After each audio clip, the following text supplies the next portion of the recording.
We are the Gujarat Technological University. Since its inception over a decade ago, GTU has been empowering young and curating minds to realize their true potential. Over 4 lakh inspired students are enrolled with one of the premier academic universities in India.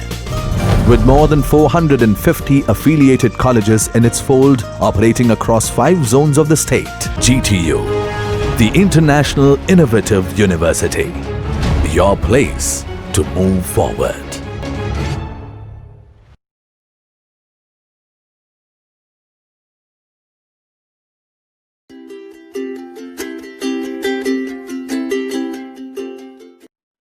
Welcome to the world of digital electronics.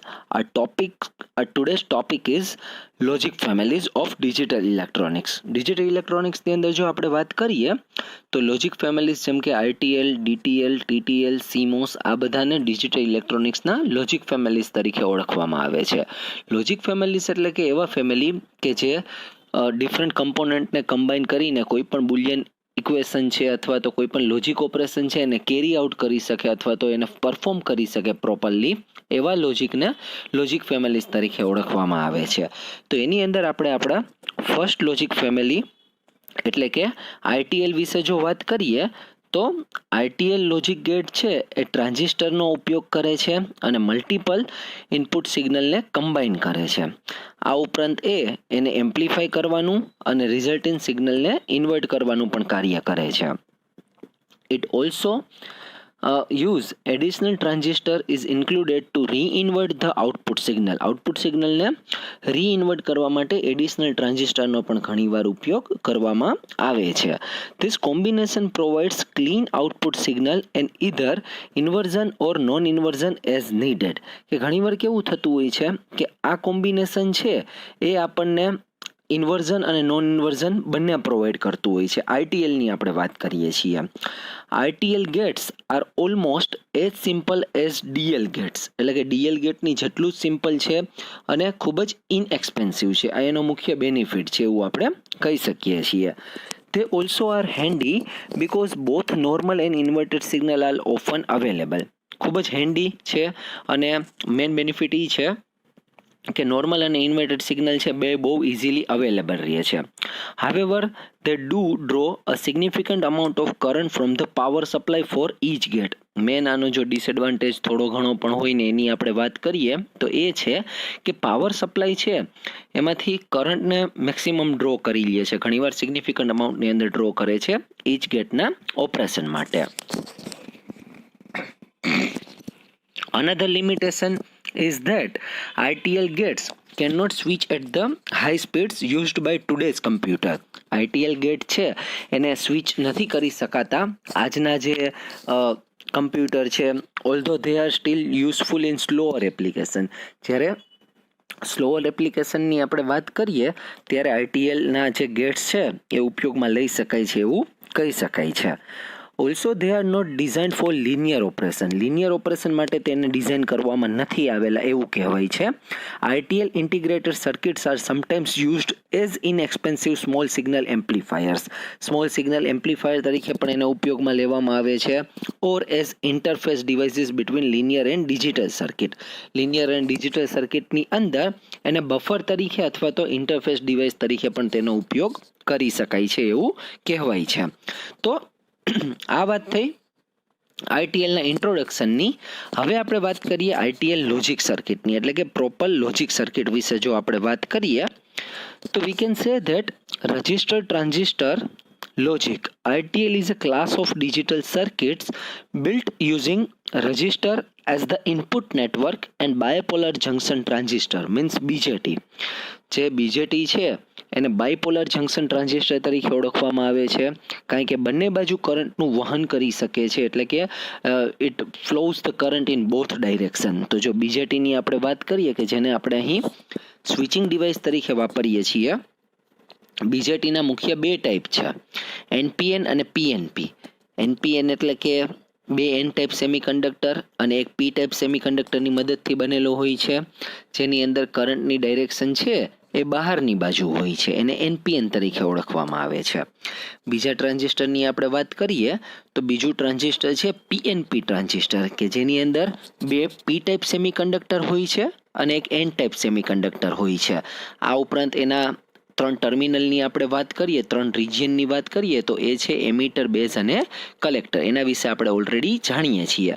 તો અહીં RTLની અંદર રજિસ્ટરનો અને bipolar junction ટ્રાન્ઝિસ્ટરનો switching device તરીકે ઉપયોગ કરવામાં આવે છે.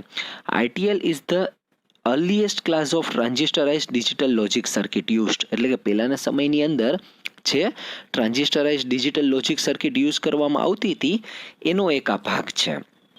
અધર ક્લાસીસ ઇન્ક્લુડ, એટલે કે જો બીજા ક્લાસીસની આપણે વાત કરીએ તો બીજા છે DTL અને TTL, એટલે કે ડાયોડ ટ્રાન્ઝિસ્ટર લોજિક અને ટ્રાન્ઝિસ્ટર લોજિક. આ એના બીજા વર્ઝન છે એવું કહેવામાં આવે છે. ત્યારબાદ જો આપણે એડવાન્ટેજીસની વાત કરીએ RTL લોજિકની, તો RTL લોજિક છે એના પ્રાઇમરી એડવાન્ટેજ કંઈક આ રીતે છે કે it involved a minimum number of transistor.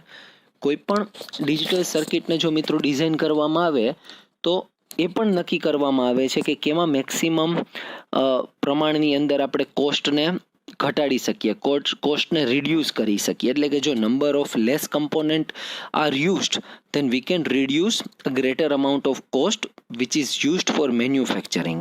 તો અહીં એક એનો એડવાન્ટેજ છે કે it involved a minimum number of transistor which was an important consideration before integrated circuit technology. કે ઇન્ટિગ્રેટેડ સર્કિટ ટેકનોલોજીની જો આપણે વાત કરીએ તો એની અંદર તો એક જ IC એટલે એક જ ચિપની અંદર ઘણા બધા કમ્પોનન્ટને ફેબ્રિકેટ કરી શકાતા હોય છે. પણ જો એની પહેલાંની ટેકનોલોજીની વાત કરીએ કે જ્યારે IC નહોતી ત્યારે જો વધારે પ્રમાણમાં કમ્પોનન્ટને યુઝ કરવામાં આવે તો એની સ્પેસ છે એ થોડીક વધી જાય, એટલે કે જે તે ડિવાઇસ છે થોડુંક બલ્કી થઈ જાય, એનું મેન્ટેનન્સ વધી જાય, ઉપરાંત પ્રાઇસ છે એ પણ બટ ઓબ્વિયસ છે કે વધી જાય, અને પાવર કન્ઝપ્શન છે એ પણ થોડું વધી જાય, કારણ કે સર્કિટની સાઇઝ વધી જાય તો દરેક કમ્પોનન્ટને આપણે સપ્લાય અલગથી આપવાની જરૂર પડે. તો આની અંદર મિનિમમ નંબર ઓફ ટ્રાન્ઝિસ્ટરનો ઉપયોગ કરવામાં આવે છે. As transistors were the most expensive component to produce. એ સમય એવું હતું કે જ્યારે ICની શોધ નહોતી થઈ ત્યારે ટ્રાન્ઝિસ્ટર છે એ ખૂબ એક્સપેન્સિવ કમ્પોનન્ટ એવું માનવામાં આવતું હતું. Early IC logic production used the same approach briefly but quickly transitions to higher performance circuits such as diode transistor logic and transistor logic. કે પછીના સમયમાં DTL અને TTL ની શોધ થઈ ગઈ હતી. DTL એટલે કે ડાયોડ ટ્રાન્ઝિસ્ટર લોજિક અને TTL એટલે કે transistor logic. Since diodes and transistor were no more expensive than resistor in IC. But obvious વસ્તુ છે. હવે જો આપણે એની લિમિટેશનની વાત કરીએ તો એવું કહેવામાં આવે છે કે the obvious disadvantage of RTL is its high current dissipation. આપણે પહેલાં વાત કરી કે એના સ્વિચિંગ ઓપરેશન માટે અથવા તો એના જે એકચ્યુઅલી ટ્રાન્ઝિયન્ટ ઓપરેશન માટે RTL છે એના ઇન્ડિવિડ્યુઅલ ગેટ માટે સ્વિચિંગ ઓપરેશન અથવા તો કોઈ પણ ઓપરેશન પરફોર્મ થાય ત્યારે મેઇન પાવર સપ્લાયમાંથી higher amount of current draw કરે છે. એટલે કે આપણે કહી શકીએ કે હાઈ કરંટ ડિસિપેશન છે એની અંદર. when the transistor conducts to overdrive the output biasing resistor, this requires that more current to be supplied to and heat to be removed from RTL circuit.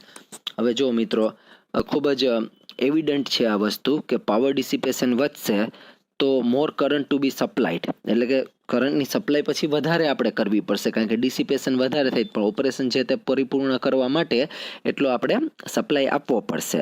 આ ઉપરાંત જે હીટ જનરેટ થશે એના માટે તમારે heat સિંકની પણ અલગથી વ્યવસ્થા કરવી પડશે, અધરવાઇઝ સર્કિટનું બ્રેકડાઉન પણ થઈ શકે છે.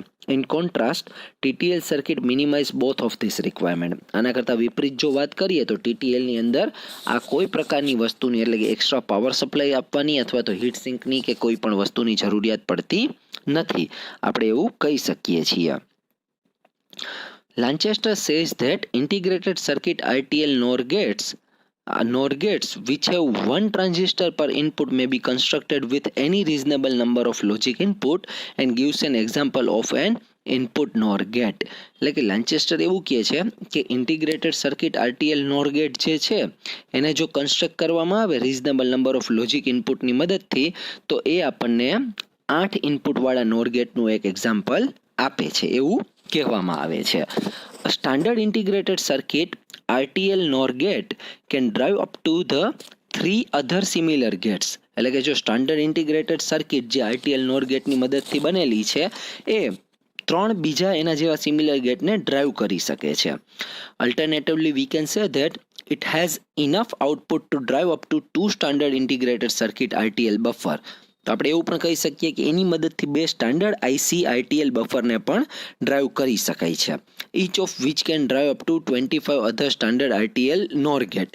કે જો આ 2 IC ને પ્રિપેર કરવામાં આવે અથવા તો જો એને કન્સ્ટ્રક્ટ કરવામાં આવે તો એવું કહેવામાં આવે છે કે 25 અધર સ્ટાન્ડર્ડ RTL NOR ગેટને પણ ડ્રાઈવ કરી શકીએ છીએ. તો ફ્રેન્ડ્સ આપણે કહી શકીએ કે ITLને સૌથી ઓલ્ડેસ્ટ વર્ઝન ટ્રાન્ઝિસ્ટર લોજિક ફેમિલીનું માનવામાં આવે છે કે જેની અંદર મેજર એડવાન્ટેજની વાત કરીએ તો ટ્રાન્ઝિસ્ટર ખૂબ જ ઓછા પ્રમાણમાં ઉપયોગ થાય છે, એટલે કે સર્કિટ ખૂબ જ ઇનએક્સપેન્સિવ છે અને સ્પેસ પણ ઓછી રોકે છે.